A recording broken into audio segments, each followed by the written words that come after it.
Hello friends, my name is Pinky Kumari and I welcome you all on my YouTube channel Genesis Political Science. आज हम बात करेंगे national movement of India के बारे में और आज का टॉपिक है पार्टीशन ऑफ इंडिया और यह इस टॉपिक का पार्ट 4 है। आपसे मेरा ये रिक्वेस्ट है कि इस वीडियो को देखने से पहले आप इसका पार्ट 1, पार्ट 2 और पार्ट 3 ज़रूर देखें। चलिए हम इस टॉपिक को एक सिंपल और इजी तरीके से समझने की कोशिश करते हैं। इस वीडियो में हम बात करेंगे पार्टीशन ऑफ इंडिया पार्ट 4 के बारे में। सबसे पहले हम बात करेंगे वेवल प्लान के बारे में। आप कह सकते हैं वेवल योजना और इसका टाइम पीरियड है 1945। In 1945, the British Viceroy of India, Lord Wavell, tried to solve the political problems between the Congress and the Muslim League by calling a meeting known as the Shimla Conference. आप कह सकते हैं कि साल 1945 में भारत के British viceroy Lord Wavell ने कांग्रेस और मुस्लिम लीग के बीच राजनीतिक समस्याओं मतलब पॉलिटिकल प्रॉब्लम्स को हल करने की कोशिश की। इसके लिए उन्होंने शिमला सम्मेलन मतलब शिमला कॉन्फ्रेंस नामक एक बैठक बुलाई। The main goal was to give more power to Indians in the government. आप कह सकते हैं कि इसका मुख्य उद्देश्य मतलब मेन गोल भारतीयों को सरकार में अधिक सत्ता देना था। अब हम बात करेंगे main proposals of the Wavell plan के बारे में। आप कह सकते हैं वेवल योजना मतलब वेवल प्लान के मुख्य प्रस्ताव मतलब main proposals. First point, except for the governor general and the commander in chief all members of the executive council would be Indians. आप कह सकते हैं कि सिर्फ गवर्नर जनरल और कमांडर इन चीफ को छोड़कर कार्यकारी परिषद मतलब एग्जीक्यूटिव काउंसिल के सभी सदस्य भारतीय होंगे। अब हम बात करेंगे सेकेंड पॉइंट के बारे में। All important departments that is known as portfolios except defence would be handled by Indian members. आप कह सकते हैं कि रक्षा विभाग मतलब डिफेंस डिपार्टमेंट को छोड़कर सभी महत्वपूर्ण विभाग मतलब ऑल इम्पोर्टेंट डिपार्टमेंट्स जिसे आप कह सकते हैं पोर्टफोलियोज भारतीय सदस्यों द्वारा संभाले जाएंगे। अब हम बात करेंगे थर्ड पॉइंट के बारे में। The new executive council would have 14 members and out of these 6 seats would go to Muslims even though Muslims made up only about 25% of India's population। आप कह सकते हैं कि नई कार्यकारी परिषद मतलब द न्यू एग्जीक्यूटिव काउंसिल में 14 सदस्य होंगे मतलब 14 मेंबर्स होंगे और इनमें से 6 सीटें मुसलमानों को दी जाएंगी। हालांकि मुसलमान केवल भारत की कुल संख्या का लगभग 25% थे।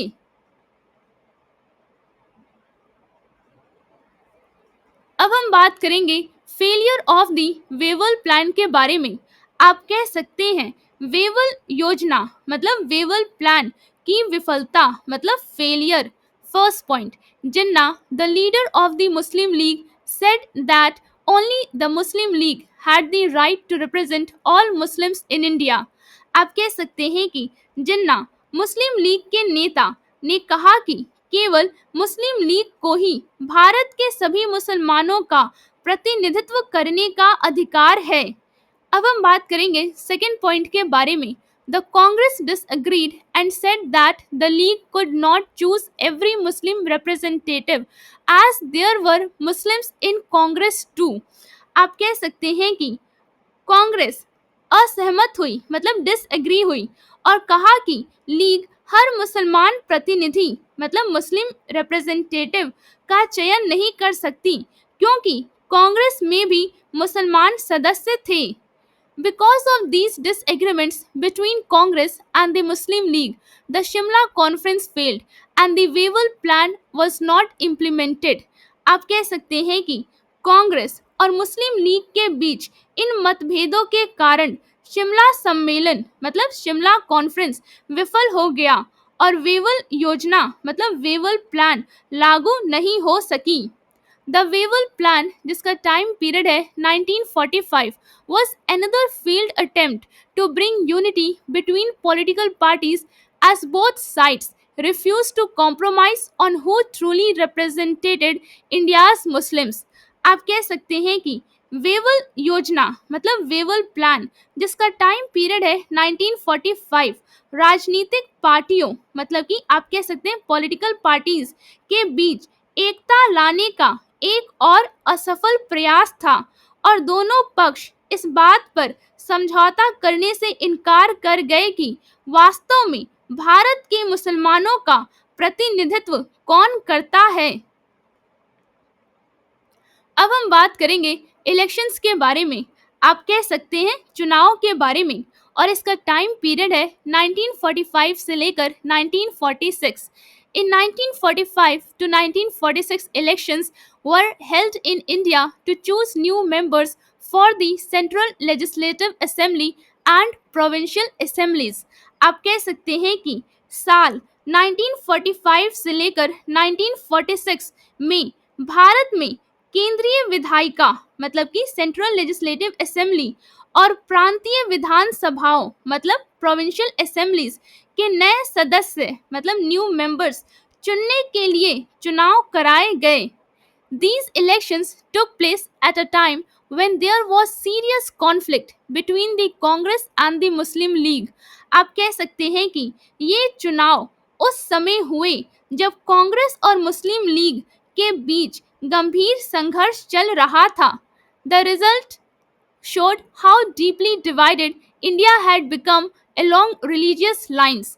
आप कह सकते हैं कि चुनाव परिणामों ने यह दिखाया कि भारत धार्मिक आधार मतलब रिलीजियस लाइंस पर कितना गहराई से विभाजित हो चुका था।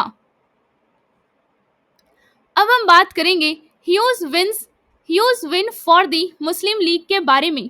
आप कह सकते हैं मुस्लिम लीग की बड़ी जीत। The Muslim League achieved a massive victory among Muslim voters. आप कह सकते हैं कि मुस्लिम लीग ने मुस्लिम मतदाताओं मतलब मुस्लिम वोटर्स के बीच भारी जीत हासिल की। It won 86.6% of all Muslim votes across India। आप कह सकते हैं कि इसने पूरे भारत में मुस्लिम वोटों का 86.6% प्राप्त किया। The league won all 30 Muslim seats in the Central Legislative Assembly। आप कह सकते हैं कि लीग ने केंद्रीय विधायिका मतलब सेंट्रल लेजिस्लेटिव असेंबली की सभी 30 मुस्लिम सीटें जीत ली। In the provincial elections, it secured 442 out of 509 Muslim seats। आप कह सकते हैं कि प्रांतीय चुनावों मतलब प्रोविंशियल इलेक्शंस में इसने 509 में से 442 मुस्लिम सीटें जीती। However, it lost in NWFP, जिसका फुल फॉर्म है north west frontier province and Assam to the Congress and could not remove the Unionist Party from power in Punjab। आप कह सकते हैं कि हालांकि यह NWFP, जिसका फुल फॉर्म है north west frontier province, Hindi में आप कह सकते हैं नॉर्थ वेस्ट फ्रंटियर प्रांत, और असम में कांग्रेस से हार गई और पंजाब में यूनियनिस्ट पार्टी को सत्ता से नहीं हटा सकी। अब हम बात करेंगे कांग्रेस परफॉर्मेंस के बारे में। आप कह सकते हैं कांग्रेस का प्रदर्शन। The Congress party won by a large margin in the general which means non-Muslim constituencies। आप कह सकते हैं कि कांग्रेस पार्टी ने सामान्य मतलब जनरल गैर मुस्लिम मतलब नॉन मुस्लिम निर्वाचन क्षेत्रों मतलब कॉन्स्टिट्युएंसीज में बड़ी जीत हासिल की। It received 91.3% of the non-Muslim votes। आप कह सकते हैं कि इसने गैर मुस्लिम वोटों मतलब नॉन मुस्लिम वोट्स का 91.3% प्राप्त किया। Congress won 57 out of 102 seats in the Central Legislative Assembly। आप कह सकते हैं कि कांग्रेस ने केंद्रीय विधायिका मतलब सेंट्रल लेजिस्लेटिव असेंबली की 102 में से 57 सीटें जीती। It also gained a majority in most provinces except Sindh, Punjab and Bengal. आप कह सकते हैं कि इसने अधिकांश प्रांतों, मतलब कि आप कह सकते हैं कि मोस्ट ऑफ द प्रोविंसेस में बहुमत हासिल किया, मतलब मेजॉरिटी हासिल की, सिवाय सिंध, पंजाब और बंगाल के. These results showed that the Muslim League had become the sole representative of Muslims, while the Congress represented most of the non-Muslims.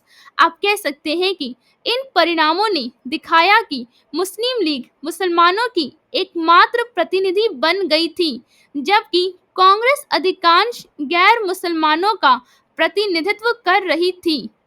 This deepened the religious divide and brought India one step closer to partition. आप कह सकते हैं कि इसने धार्मिक विभाजन, मतलब religious divide को और गहरा कर दिया और भारत को विभाजन के एक कदम और करीब ला दिया. अब हम बात करेंगे कैबिनेट मिशन के बारे में. आप कह सकते हैं कैबिनेट मिशन और इसका टाइम पीरियड है 1946 एंड द आफ्टरमैथ, मतलब और इसके परिणाम. In 1946, the cabinet mission came to India to find a way for the country to become independent without being divided. आप कह सकते हैं कि साल 1946 में कैबिनेट मिशन भारत आया ताकि देश को विभाजित किए बिना स्वतंत्र बनाने का रास्ता खोजा जा सके. The mission included 3 British ministers and they met with leaders from the Congress, the Muslim League and other political groups. आप कह सकते हैं कि इस मिशन में 3 ब्रिटिश मंत्री, मतलब आप कह सकते हैं 3 ब्रिटिश मिनिस्टर्स शामिल थे और उन्होंने कांग्रेस, मुस्लिम लीग और अन्य राजनीतिक समूहों, मतलब एंड अदर पॉलिटिकल ग्रुप्स के नेताओं से मुलाकात की. अब हम बात करेंगे main proposals of the cabinet mission के बारे में. आप कह सकते हैं कैबिनेट मिशन के मुख्य प्रस्ताव, मतलब main proposals. The mission rejected the demand for Pakistan. आप कह सकते हैं कि इस मिशन ने पाकिस्तान की मांग को अस्वीकार कर दिया. It did not want India to be divided. आप कह सकते हैं कि यह नहीं चाहता था कि भारत विभाजित हो. Instead, it suggested forming an Indian Union that would include both British provinces and princely states. आप कह सकते हैं कि इसके बजाय इसने एक भारतीय संघ, मतलब इंडियन यूनियन बनाने का सुझाव दिया जिसमें ब्रिटिश प्रांत, मतलब ब्रिटिश प्रोविंसेस और रियासतें, मतलब प्रिंसली स्टेट्स दोनों शामिल हों. It introduced the idea of grouping where provinces could form groups based on religion or reason within the union. आप कह सकते हैं कि इसने समूह बनाने, मतलब ग्रुपिंग का विचार पेश किया जिसमें प्रांत संघ के भीतर समूह बना सकते थे धर्म या क्षेत्र के आधार पर. आप कह सकते हैं बेस्ड ऑन रिलीजन और reason. These groups would have a lot of autonomy, which means self rule. आप कह सकते हैं कि इन समूहों को बहुत अधिक स्वायत्तता, मतलब a lot of autonomy, जिसे आप कह सकते हैं स्वशासन, मतलब self rule दी जाएगी. The central government would handle important subjects like defense, foreign affairs and communications. आप कह सकते हैं कि केंद्र सरकार, मतलब सेंट्रल गवर्नमेंट, महत्वपूर्ण विषयों, मतलब इंपॉर्टेंट सब्जेक्ट्स जैसे रक्षा, मतलब डिफेंस, विदेश संबंध, मतलब फॉरेन अफेयर्स और संचार, मतलब कम्युनिकेशंस को संभालेगी. अब हम बात करेंगे रिएक्शंस टू दी प्लान के बारे में. आप कह सकते हैं योजना, मतलब प्लान पर प्रतिक्रियाएं, मतलब reactions. The Congress first rejected the plan because it did not like the idea of grouping. It feared this would weaken India's unity. आप कह सकते हैं कि कांग्रेस ने पहले इस योजना को अस्वीकार कर दिया क्योंकि उसे समूह बनाने, मतलब ग्रुपिंग का विचार पसंद नहीं था. इसे डर था कि इससे भारत की एकता कमजोर हो जाएगी. Later, in September 1946, the Congress agreed to form the interim government, which means temporary government. आप कह सकते हैं कि बाद में सितंबर 1946 में कांग्रेस ने अंतरिम सरकार मतलब इंटरिम गवर्नमेंट, जिसे आप कह सकते हैं अस्थायी सरकार मतलब टेम्पररी गवर्नमेंट बनाने के लिए सहमति दे दी. The Muslim League, however, refused to join it because its demand for Pakistan was denied. आप कह सकते हैं कि हालांकि मुस्लिम लीग ने इसमें शामिल होने से इनकार कर दिया क्योंकि उसकी पाकिस्तान की मांग को अस्वीकार कर दिया गया था. अब हम बात करेंगे direct action day and communal riots के बारे में. आप कह सकते हैं डायरेक्ट एक्शन डे और सांप्रदायिक दंगे मतलब communal riots. In anger Mohammad Ali Jinnah called for direct action day on August 16, 1946 to demand the creation of Pakistan. आप कह सकते हैं कि गुस्से में मोहम्मद अली जिन्ना ने 16 अगस्त 1946 को डायरेक्ट एक्शन डे की घोषणा की ताकि पाकिस्तान के निर्माण की मांग की जा सके. This led to terrible communal riots across India. आप कह सकते हैं कि इससे पूरे भारत में भयानक सांप्रदायिक दंगे भड़क उठे. फर्स्ट पॉइंट, इन कलकत्ता, जिसे आप कोलकाता भी कह सकते हैं, alone about 5000 people were killed on the first day. आप कह सकते हैं कि केवल कलकत्ता अर्थात कोलकाता में पहले दिन लगभग 5000 लोग मारे गए. Second point, riots then spread to Noakhali, which is in Bengal and Bihar, causing more deaths and destruction. आप कह सकते हैं कि इसके बाद दंगे मतलब राइट्स नोआखली जो कि बंगाल में है और बिहार तक फैल गए जिससे और अधिक मौतें और विनाश हुआ. The cabinet mission plan was the last serious attempt to keep India united. आप कह सकते हैं कि कैबिनेट मिशन योजना मतलब कैबिनेट मिशन प्लान भारत को एकजुट रखने का अंतिम गंभीर प्रयास थी. Its failure, along with the violence of Direct Action Day, made the partition of India in 1947 almost inevitable.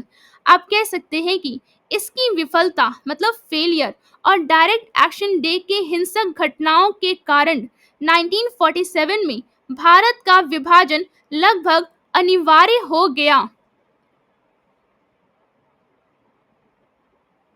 उम्मीद करती हूँ जो टॉपिक आज हमने डिस्कस किया वो आपको एक सिंपल और इजी तरीके से समझ में आया होगा. अगर वीडियो अच्छा लगा हो तो लाइक और सब्सक्राइब करना ना भूलिए, शेयर जरूर करें और अपने दोस्तों को भी इस चैनल के बारे में बताइए. कमेंट्स में अपनी राय ज़रूर दें. बेल आइकन पे क्लिक करें ताकि अगला वीडियो मिस ना हो. In the end, I truly thank you for your time and support in watching this video.